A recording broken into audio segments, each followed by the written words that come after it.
Merci de vous joindre à nous dans cette nouvelle édition journal sur la télévision communautaire. Mesdames, Messieurs, en voici les principales articulations.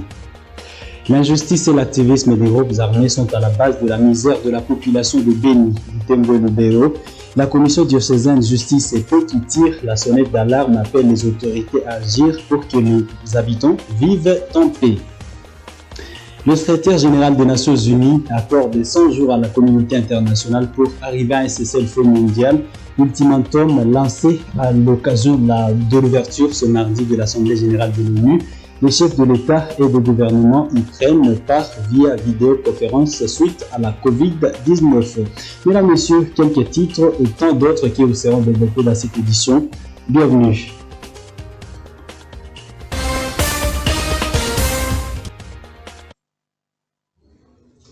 Nous l'avons annoncé à titre de cette édition, l'absence de l'autorité de l'État au Grand Nord Kivu est à la base de l'injustice et de manque de paix dans la région. C'est ce qu'estime la Commission Justice et Paix du diocèse catholique de Butembo-Beni. Son directeur, Monsieur l'abbé Aurélie Rukwata, appelle les acteurs à assumer leurs responsabilités pour que la population vive en paix. Francine Moussoa nous fait les détails. Nous recevons dans son office de travail en marge de la Journée internationale de la paix, l'abbé Aurélien Rukwata constate que l'injustice et l'activiste des groupes armés font partie des mots qui rendent la population de Beni, Butembo et Lubero misérable.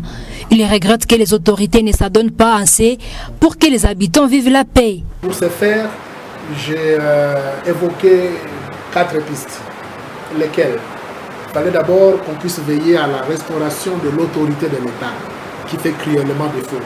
La deuxième chose, c'est que j'ai évoqué la justice. J'ai dit que la justice ne fonctionne pas encore très bien chez nous parce que nous avons appris, nous savons qu'il y a beaucoup de gens qui sont détenus, mais peu de procès sont organisés pour pouvoir déterminer le degré de condamnation de ces prévenus. La troisième chose, j'évoquais la persistance de groupes armés. Enfin, je ne manquais pas de souligner ce qu'on qualifie ici de complicité locale par rapport aux tueries de Beni. Donc, pour faire la paix, moi je dirais que c'est d'abord une question d'éducation, de culture interne, mais aussi de volonté pour pouvoir la s'aimer autour de soi avec les autres. Je n'oublierai pas quand même le rôle de l'État. Il est primordial pour qu'il y ait la paix. Parce qu'il y a des choses qui ne relèvent pas de nous. La traque de ces IDF, elle n'est pas de la compétence de la population, ni de moi, homme d'église. Ma mission n'est pas d'aller prendre les armes pour aller les combattre. Mais c'est à l'État de pouvoir s'assumer pour procurer la sécurité et à sa population et au bien de cette population. Pour ces pasteurs, la population doit continuer à espérer et garder foi en Dieu. Car reste-t-il convaincu, un jour la restauration de la paix sera effective. En tant qu'homme chrétien et surtout prêtre, je dirais à notre peuple de bien garder espoir. Ce n'est pas un espoir naïf, passif, mais c'est pour moi un espoir intelligent et actif. C'est-à-dire quoi? Garder espoir ne veut pas dire remettre tout à d'autres. Ça veut dire nous-mêmes nous engager à pouvoir faire ce qui est à notre pouvoir pour contribuer tant soit peu à l'édification de cette paix-là. Mais en même temps, nous en remettre à Dieu, parce que la véritable paix ne peut que provenir de Dieu. En faisant quelque chose, nous demanderons à Dieu de bénir ce que nous faisons de bien, mais aussi de combler nos lacunes pour que nous puissions atteindre cette paix-là. C'est un message de foi et d'espoir que je donne à notre peuple. Et en lui disant finalement, quelle que soit la longueur de la nuit, la journée finit toujours par pointer. Donc restons optimistes. Dieu est avec nous. Il ne peut pas nous abandonner éternellement. Il sait qu'à travers ce que nous vivons, il y a quelque chose qu'il veut nous apprendre et quelque chose toujours de positif. Restons positifs avec Dieu. En diocèse de Butembo-Beni, la commission Justice et Paix œuvre depuis plus de 30 ans dans la défense et la promotion de la dignité humaine. Comprenez avec nous que ce n'est pas Aurélie Rukwata, mais c'est Monsieur l'abbé Aurélien Rukwata. Autre chose dans cette édition, le collectif des femmes journalistes de Butembo plaide pour la mutualisation des actions des parties prenantes dans le processus de paix pour leur efficacité.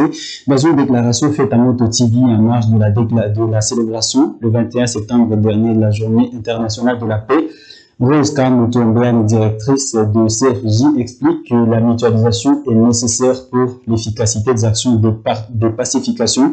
Pour elle, cette mutualisation sous-entend La conjugaison des efforts de gouvernants et de gouvernés dans le respect des rôles qui jouent chaque partie. On écoute Rose Toungani dans ses propos recueillis par Raska Koko et Isabelle Mangaimuka. Nous pensons que chaque acteur ou chaque partie qui est censé intervenir dans la recherche de la paix va pouvoir s'impliquer, s'approprier ce thème-ci. Pourquoi? Parce que les acteurs de la paix, c'est notamment nous, la population, les gouvernements, mais aussi la communauté internationale. Et quand je dis population, c'est que ça veut dire les organisations des jeunes femmes et consorts, bref, société civile et autres branches telles que ce que nous appelons mouvement citoyen. Et aussi, avec tous ces efforts-là, ça peut nous donner l'avantage d'aboutir à la paix. Pourquoi? Parce que même au niveau de la population, nous pensons que la mutualisation encore des efforts est exigeable et très importante à ce niveau-là, au point que si les structures citoyennes ou alors les structures de la société civile pouvaient lutter ensemble, non seulement chacun dans son cas comme association, cela permettrait à ce que la pression que la société civile est demandée à exercer sur le gouvernement sera forte, et cette pression-là pourra peut-être amener au gouvernement de pouvoir agir parce que c'est le gouvernement qui a le pouvoir d'agir.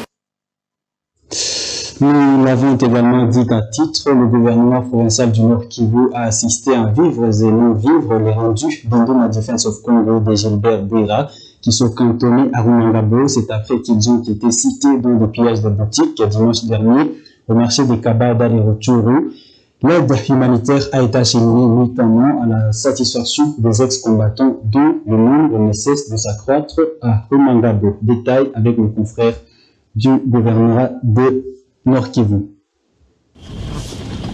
Troisième assistance en vivre et non-vivre du gouvernement provincial du Nord Kivu aux 585 ex-combattants de NDC rénové El Bouira, cantonnés au centre de transit de Rumangabo dans le territoire de Rutshuru. Cette assistance a été remise tard dans la soirée de ce lundi 21 septembre 2020 par le commissaire général en charge des questions humanitaires, Dr Descartes Akilima Libamwisho. La cargaison est composée de haricots, farine de maïs, poissons salés, boîtes de tomates, blanquettes et des médicaments essentiels. L'émissaire de l'autorité provinciale indique que par ces gestes, le gouvernement Carli Nzanzu Kasivita traduit ses encouragements à ses compatriotes rendus qui ont accepté de donner la chance à la paix. Descartes Akilima appelle les autres enfants égarés à suivre ces bels exemples. Je suis ici à Rumangabo, vous voyez qu'il fait nuit, il est presque 20 heures. Je suis un envoyé spécial de son Excellence, Monsieur le gouverneur de province, honorable Carli Nzanzu Kasivita. Il m'a envoyé ici pour venir déposer tout ce que vous voyez là au nom du gouvernement provincial du Nord Kivu. C'est de souligner que le nombre des rendus continue de gonfler et 12 autres récemment venus de Massissi étaient dans la suite du commissaire général en charge des affaires humanitaires pour être aussi cantonnés à Rumangabo. Au nom des bénéficiaires, les responsables du centre, le colonel Kadjibouami Joseph, a remercié le gouvernement du Nord Kivu car leur stock était déjà épuisé. Ils se sont dit satisfaits des efforts fournis par le gouverneur pour l'amélioration de leurs conditions de vie. Notons que Descartes Akilimali a aussi visité les dépendants de ces rendus. Avant de parler sport, mesdames et messieurs, sachez qu'il y a eu ouverture ce mardi 22 septembre de l'Assemblée générale des Nations unies. Cette année, ces travaux se déroulent dans des conditions inhabituelles en raison de la pandémie de Covid-19. Tous les chefs d'État et de gouvernement n'ont pas fait le déplacement à New York et vont prononcer leur discours via des vidéoconférences enregistrées. Le chef de l'État congolais, Félix Tshisekedi, s'exprimera à 21h heure de Kinshasa et 14h celle de New York. À l'ouverture, le secrétaire général de l'ONU, Antonio Guterres, a donné 100 jours à la communauté internationale pour arriver à un cessez-le-feu mondial. Avant de parler sport, mesdames et messieurs, faisons une courte transition.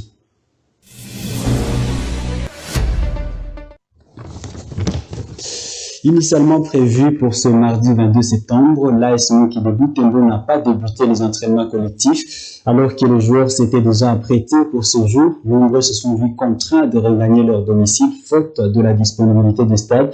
Des sources sûres renseignent que ce report est consécutif à des petites formalités qui restent à remplir par les teams vertes et noires avant le lancement. Détail. Cet avant-midi, supporters de l'AS Nyuki et joueurs ont été visibles ici devant les différentes entrées du stade Matokeo, attendant l'ouverture de celui-ci, mais sans succès. Après de longues discussions à l'attente de la décision des gestionnaires du stade, certains athlètes se sont finalement décidés d'aller vaquer à d'autres occupations. Même situation chez certains supporters, ce qui a constitué une déception pour Katemova Mambo, supporter de Nyuki, présent ici 1 heure avant l'heure prévue pour le début de la séance annulée. Nous avions appris que c'est aujourd'hui que débuteraient les entraînements collectifs, c'est pourquoi nous nous sommes présentés ici. Nous ne sommes pas du tout contents. D'ailleurs, nous nous étonnons de ces changements de programme, mais nous restons quand même patients.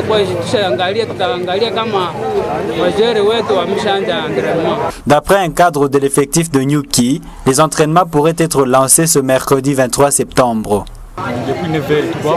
Nous sommes ici depuis 9 heures. Il était prévu que nous débutions les entraînements aujourd'hui, mais ça n'a pas été effectif car le terrain n'est pas à bon état. Il y a encore des formalités à remplir. Les entraînements débuteront sûrement à partir de demain. Des sources proches de l'entente urbaine de football disent attendre que l'équipe remplisse certaines exigences sanitaires pour mettre les joueurs en sécurité contre la Covid-19. Le sélectionneur national des Léopards de la RDC, Christian Sengibiembe, a publié ce mardi 22 septembre 2020 une liste des joueurs sélectionnés après d'une double confrontation contre respectivement le Burkina Faso et le Maroc dans le cadre des dates FIFA. Sur cette liste figure la majorité des habitués de la sélection nationale en dépit de quelques absents et signalés. Jean-Michel Oussois pour des détails. C'est au total 22 joueurs qui ont gagné la confiance du sélectionneur national pour jouer les Burkina Faso et le Maroc. Kiasumwa Joël, Anthony Mossi et Timothy Fayoulou ont été appelés pour garder les perches. À défense, Issa Mampeko, Kaloulou Gédéon, Sakala Fabrice et Louindama Christian, Mbemba Chassel, Ungena Bobo et le capitaine Tissera Marcel feront l'affaire. Dans les milieux, nous aurons Moutoussa Samuel, Bankala Litombo, Kayembe Edo, Botaka Jordan, Maswaku Arthur, Kololo Jordan et Ngoma Fabrice. Comme attaquant, Nsengi a fait appel à Gaël Kakuta, Kebano Niskes, Ifaso Ifunga Beak, Joël Béa, Depaunil, Kabamba Nike, Luko Kijodi, Wissa Yohan, Malangonkita et Kazadi Kasengu. Et dans la foulée, quelques chouchous de footés congolais sont absents. Il s'agit de l'emblématique capitaine Youssouf Moulumbu, Cédric Bakambu, Trésor Mputu, Bolassie Yannick, Jackson Mouleka et Mecha Kelia, ces derniers toujours suspendus par la FECOFA. Et par contre, Kabamba Nike, Gédéo Kalou, Moutoumon Sipiter, Wissa Yohan et Depaunil feront leur première expérience en équipe nationale. Ces deux confrontations amicales pour lesquelles ces joueurs sont rappelés séjourneront le 9 octobre contre les Étalos du Burkina Faso et le 13 octobre, soit 4 jours plus tard, contre les Lions de l'Atlas du Maroc. Merci pour votre fidélité à Monto Télévision, mesdames, messieurs. C'est la fin de cette édition. Merci à vous de l'avoir regardé. Au revoir.